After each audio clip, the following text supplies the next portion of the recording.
bagaimana Nabi Agung kita Muhammad sallallahu alaihi wasallam mengatur cara berbicara. Kana sallallahu alaihi wasallam la yatakallamu fi ghairi hajah. Di antara kemuliaan Rasulullah, beliau itu tidak pernah berbicara kecuali jika ada hajat. Jadi kalau tidak ada hajat, beliau diam. Dan diam dari sesuatu yang tidak ada perlunya, apalagi diam dari sesuatu yang diharamkan oleh Allah, sudah merupakan sistem untuk meningkatkan kualitas iman. Hadis Nabi, man kana yu'minu billahi wal yawmil akhir falyakul khairan aw liyasmut. Kualitas iman seseorang itu menurut ini hadis bisa dicari dengan cara mengatur omongan. Jika tidak ada omongan yang baik, maka solusinya diam. Jadi lesan yang saat ini kita miliki cuma punya dua hal.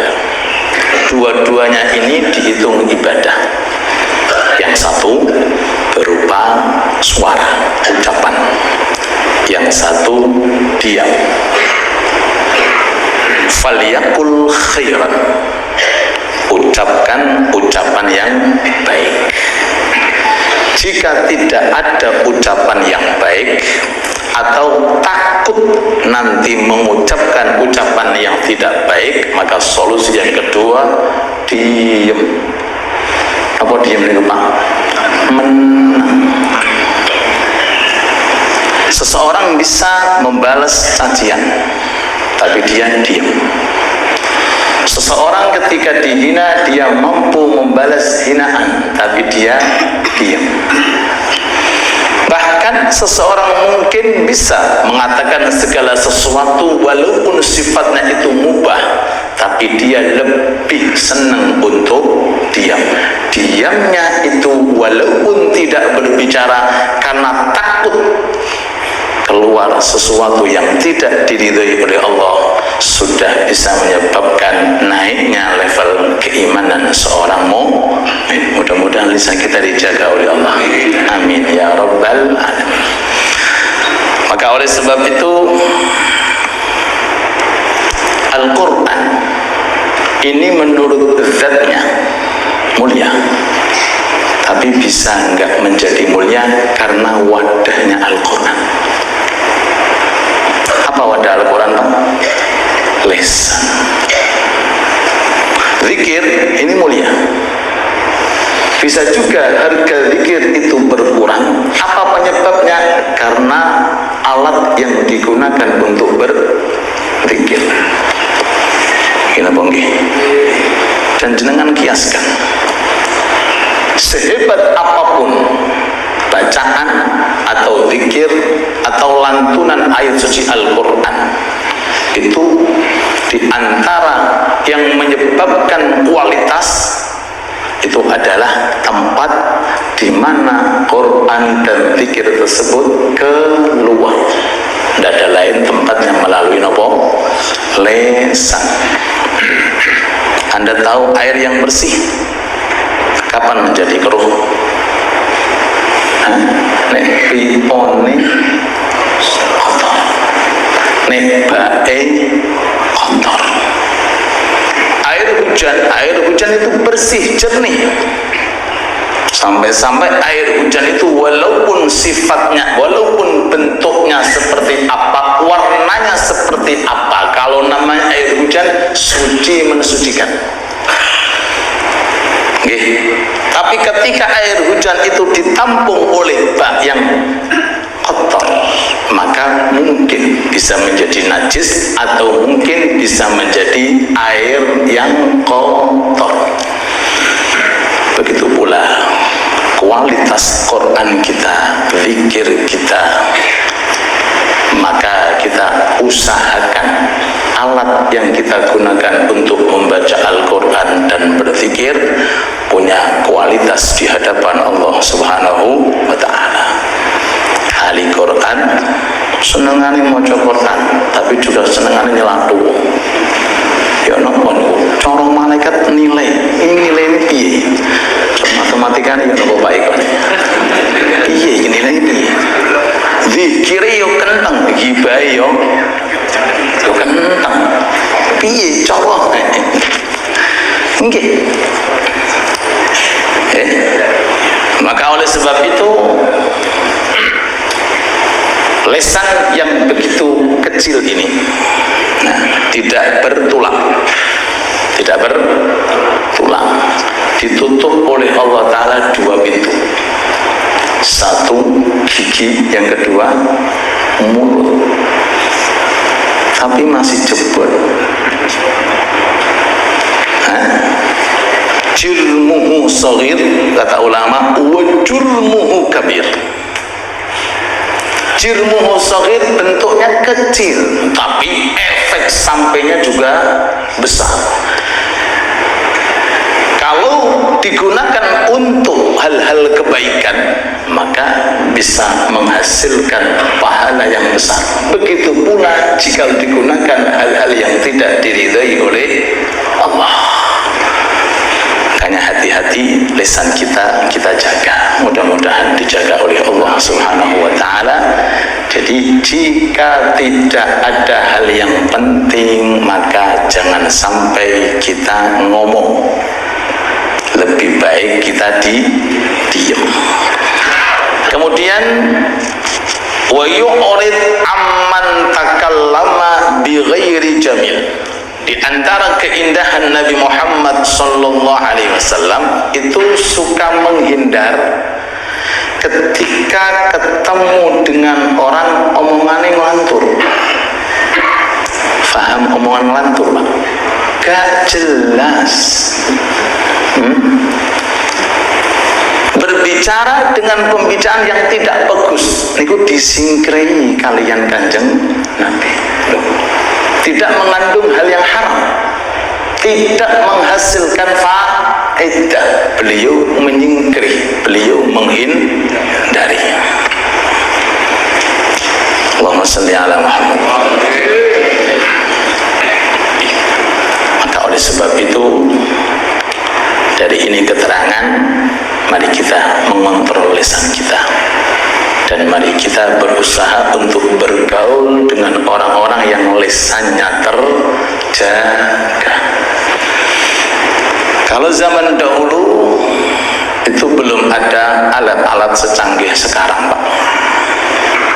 Bener ada orang nggak pernah berbicara lisannya, tapi jari-jarinya muter, sama saja. Al-qalam ahadul lisanain. Pulpen yang digerakkan oleh jari-jari itu diantara jenis daripada bentuknya lisan. Banyak kerusakan yang dialami dengan lisan, begitu pula zaman sekarang banyak kerusakan yang dialami dengan jari-jari tangan.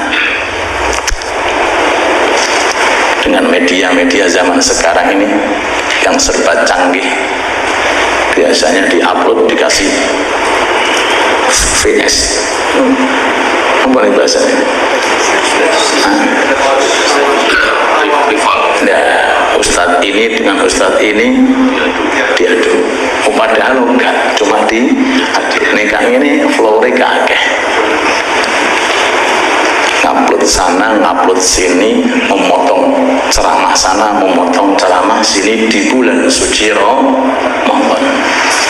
Ini juga termasuk sebagian daripada jenis perwakilan daripada lisan.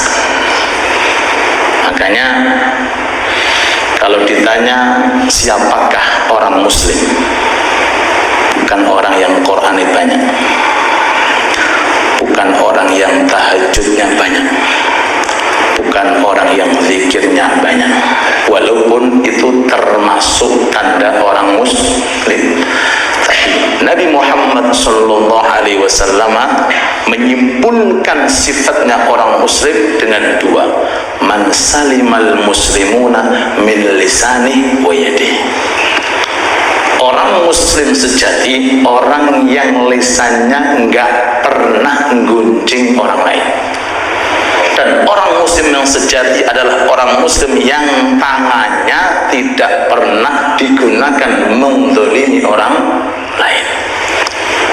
Ini definisi muslim menurut pandangan Nabi Muhammad Sallallahu Alaihi Wasallam. Jikalau ada orang lisannya bagus, tangannya bagus, walaupun ibadah yang lainnya terbatas, maka ini termasuk jati diri orang muslim.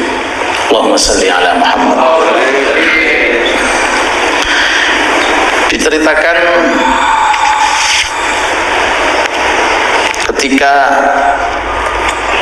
tiba wafatnya ulama besar inggih menika Al-Imamur Ramli Al-Kabir. Imam Ramli niku gurunya Imam Ibnu Hajar, guru putranya Imam Ramli Shaghir, dan gurunya pengarang kitab Mughni namanya Khatib Syarbini. Kalau jenengan lihat di dalam kitab-kitab Syafi'iyah itu mesti tiga orang ini selalu disebut: Imam Ibnu Hajar, Imam Ramli, Imam Khatib Syarbini, rujukan ulama-ulama madhab Imam Syafi'i. Lah, tiga orang ini berguru dengan abahnya Imam Ramli, sebutannya Ramlil Kabir. Itu ketika wafat meninggal dunia, ketika jenazah sudah dihadirkan hendak disolati, putranya ceramah. Kata putranya, saya bersaksi, saya mendapati abah saya mulai beliau hidup sampai meninggal dunia, Allah jaga lisannya, tidak pernah menghina dan mencaci maki orang. Tuh, kenapa saat itu nggak disebutkan saya bersaksi abah saya ilmunya banyak? Enggak. Saya bersaksi abah saya ahli tahajud? Enggak. Saya bersaksi abah saya ahli puasa? Enggak disebutkan. Secara singkat yang disebutkan kualitas lisan. Karena ini inti jati diri orang muslim. Man salimal muslimuna min lisanih wa yadih. Kalau ada orang hidup di dunia kok lisannya bagus, tangannya bagus, berarti orang itu berkualitas di hadapan Allah Subhanahu wa ta'ala.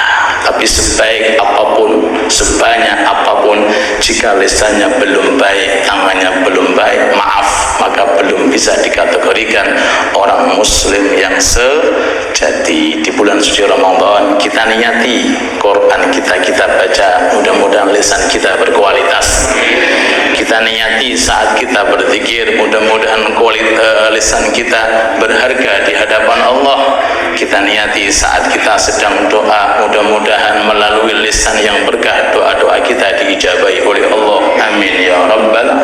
Kalau sudah lisan berkualitas, gak usah akeh-akeh nulis Quran. Surat Al-Fatihah sudah bermutu. Kenapa? Lisannya bermutu.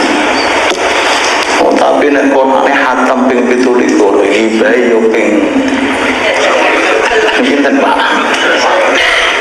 Dikirim la ilaha illallah, kenceng luar biasa, nyelapu tonggo yo.